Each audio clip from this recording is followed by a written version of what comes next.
Hello everybody, this is Jay from the GamebustersUK and welcome back to Dragon Quest VIII Journey of the Cursed King.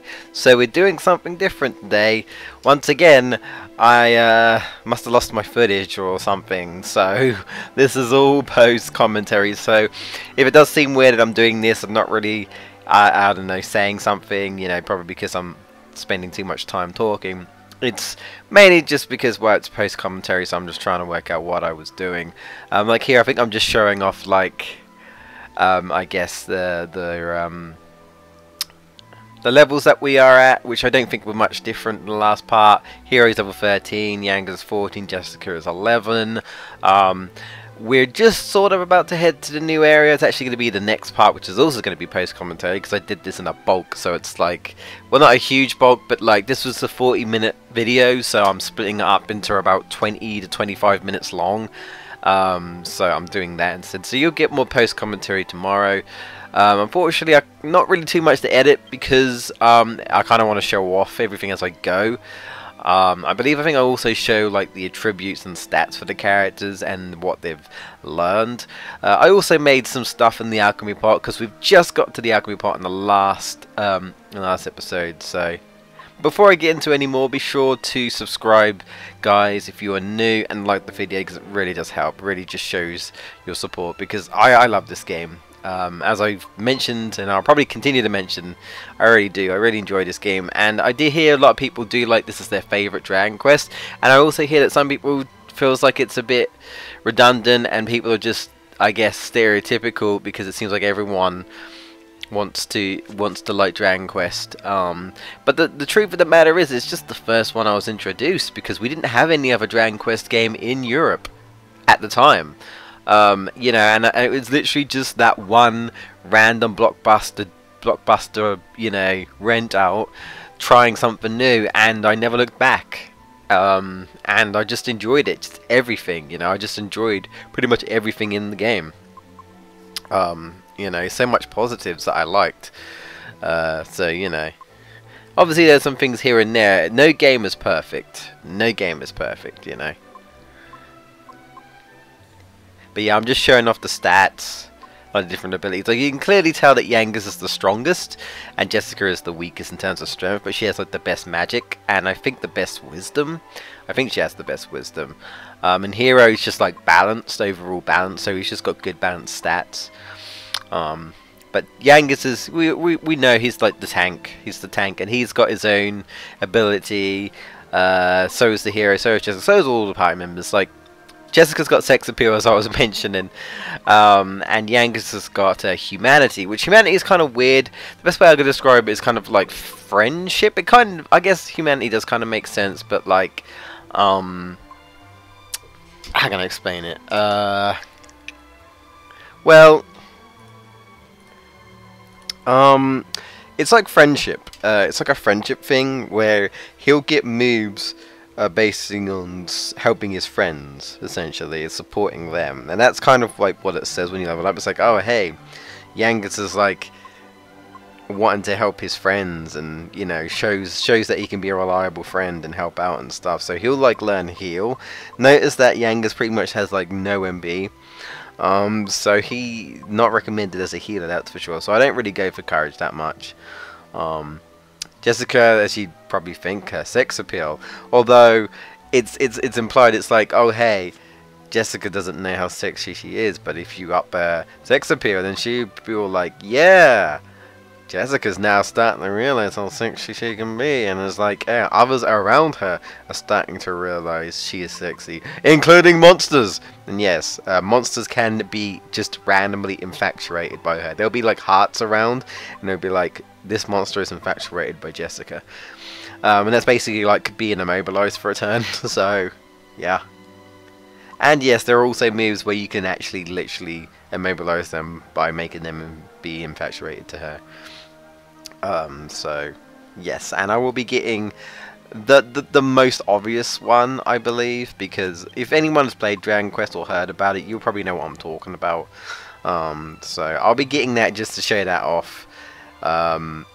and then I'll probably stop, and then I'll probably go for like her whips and whatnot. So, and the hero is courage, so he gets courageous stuff, and like I said, I would like to get zap, because it's a pretty cool group move, and I like the look of it. It's pretty decent. We also learned Kasap as well, but zap, I just prefer zap anyway, so I'll probably go with that. And I'm just showing off, I believe I learned Accelerate for Jessica by adding points to this, I think it's her staves, I believe, like our wands, essentially, stave wands.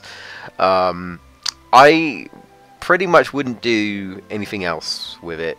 I mean, there are moves, I think, like Magic Barrier and maybe Bounce, which are useful, but I don't really use it too often. The problem with Bounce, right, is that Bounce reflects magic attacks. You think, oh, that's good for, like, maybe a boss that's big on magic attacks. Problem is, that includes healing. She can't heal herself. Well, she can't heal herself anyway, but, like, no one can heal her via magic. So if you want the hero to heal her or whatever, you can't if she has bounce on, because the bounce will reflect that as well. It's still magic, so it's friendly fire, I guess. You know, like if you try to heal her when she's got bounce, it will go back to the hero, and the hero will just get a random heal even though he doesn't need it. So that's the downside between bounce. There's a time to use it, obviously, but like Insulate is useful-ish. I think that's what you get by increasing your staves as well, I believe. Basically, it reduces fire and ice attacks, I believe. Again, can be useful, but I don't feel like it's super duper necessary. Just get decent defense, really, I would say. And concentrate on the whips for the most part. If you've got like spare points, you could go for like staves. I mean, if you want to use daggers, you can, but I don't really use daggers. But other than that, like most of her magic, she learns normally. You know what I'm saying? Like by leveling up and stuff. So there's nothing to really worry about in that sense. But I tend to go for axes mainly for Yangas, as I said I will. I do want to get Thin Air Strike by increasing fisticuffs to, I believe, 45 or something along the lines of that. So that's what I will aim to do. So eventually we'll get that, and I'll go for axes, and that's it. There is a funny thing called Golden Oldies with Yangas. If you get his humanity up to 100, he basically calls for Trode. Trode's like eating out of a tin of tuna or something. I don't know. And he hears his call. He drops his can of tuna, and then he just randomly charges into the monsters, right, with a random crowd of people.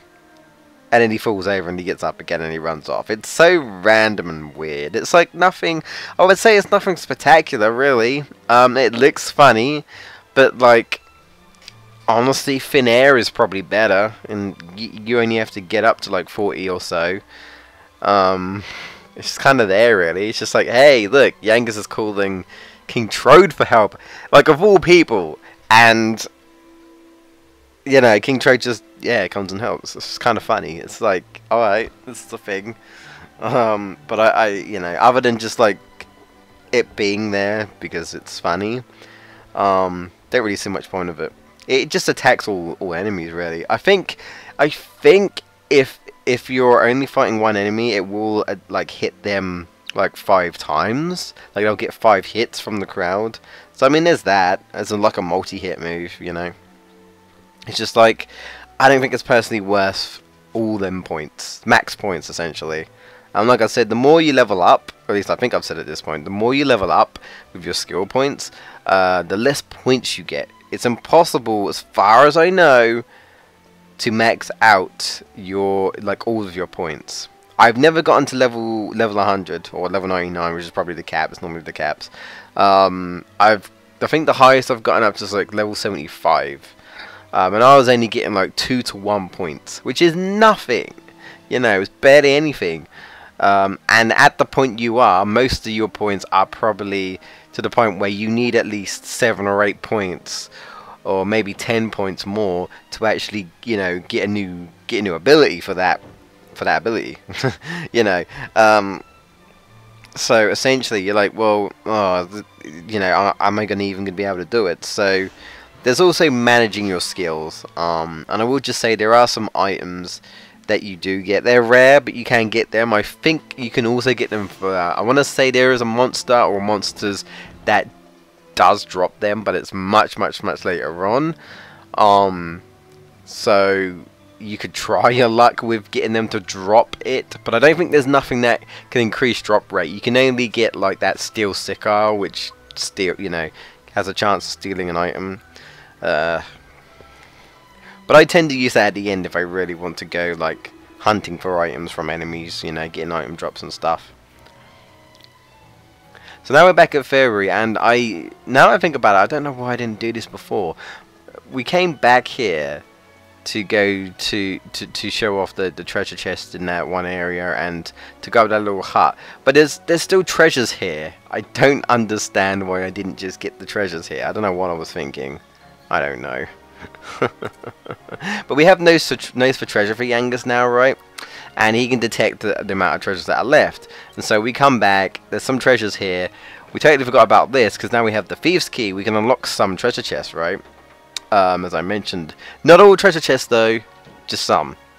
But I think like what I've decided from now on, if I don't see any treasure chests on the way in the field, I won't always go out on my way. It depends. I'll always make sure I know what's in the treasure chest, so if I feel like it's useful, then I will go out on my way to get it. But if I feel like it's not something I desperately need right now, or I might be something that I can pick up in the next dungeon that's a lot easier to get, then I'll just wait until I get to the next dungeon or something. Might just be like, well, in most cases material for for alchemy and whatnot.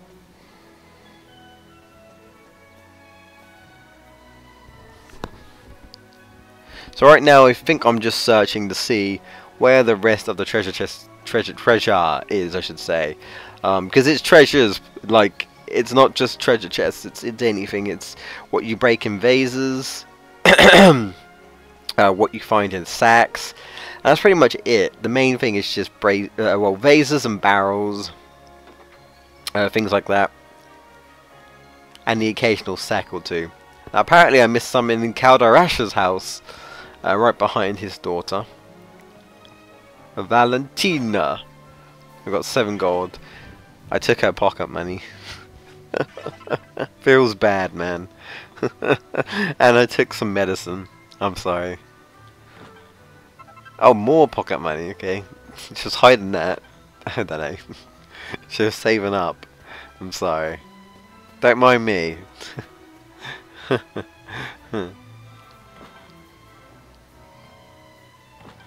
Yeah, no, there's nothing in there. Of course, this is probably going to happen a lot when you're first playing the game. Where are these treasure chests? And are they useful? Especially if you decide to like come back here much later, and then it's like, oh well, 4 gold isn't really much, but I suppose it's better than nothing. Ooh, the ting, which is basically your indication to note that the alchemy pod is done. So I'll probably check that at some point in this part. So yeah, it's an audio indication. You gotta listen out for that. If you hear it, then it's like, oh hey, there you go. That's your indication that you can go to your pot. So looks like we got 3 treasures, Gov. 3. You don't say, Yangus. 3 treasures here, Gov. Thanks for treasures. Well, it's very helpful if you ask me. It only works in dungeons and towns, though. It does not work on the open field. His nose doesn't stretch that far. His sense of smell doesn't stretch that far.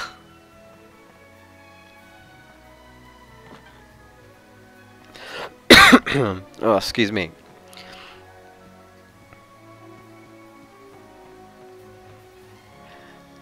I know it's in one of these houses, what I'm looking for, but I can't remember which one. I do remember this now. I'm like stumbling about thinking, which damn house is it? I guess I could have edited this, but it's literally not that long. So I do find the house Eventually. 1 year later. 1 year later. Now we do find the house. Relatively soon, he says. Excuse me, and then it's another hour of me searching. God. Jesus Christ.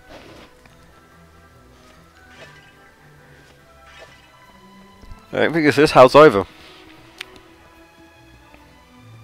He says. Might be in here. Is it in the closet? Oh yeah, I forgot the closets as well. Yeah. Hey, there was something. 20. 20 gold. Better enough and I'll take it. They won't need. They don't need it. They're doing alright financially. I mean, there don't seem to be like no government in this world specifically. Although I'd like to say like the people in the higher up churches, as you will soon find, seem to kind of act higher than other people sometimes. So I guess like I don't know, it's all a religion thing. There, you know. I mean, you've got various different kingdoms, and whatnot. So.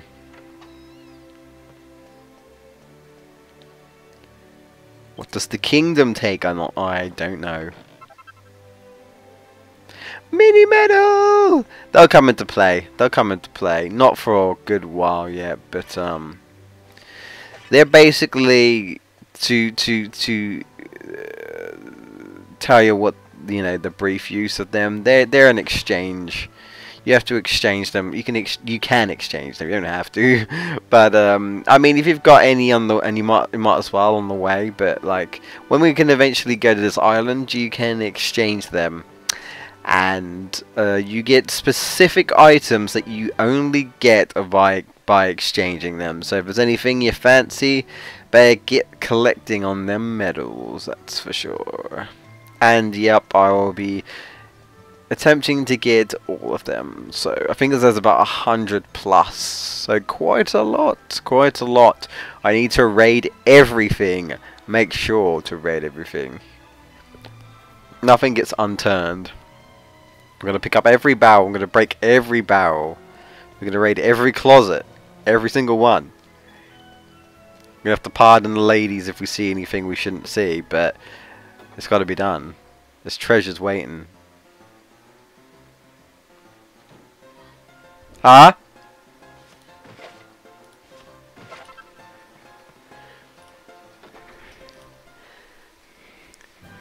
There we go. And my mouse is making random sounds. At the point of this recording, my mouse is slowly dying.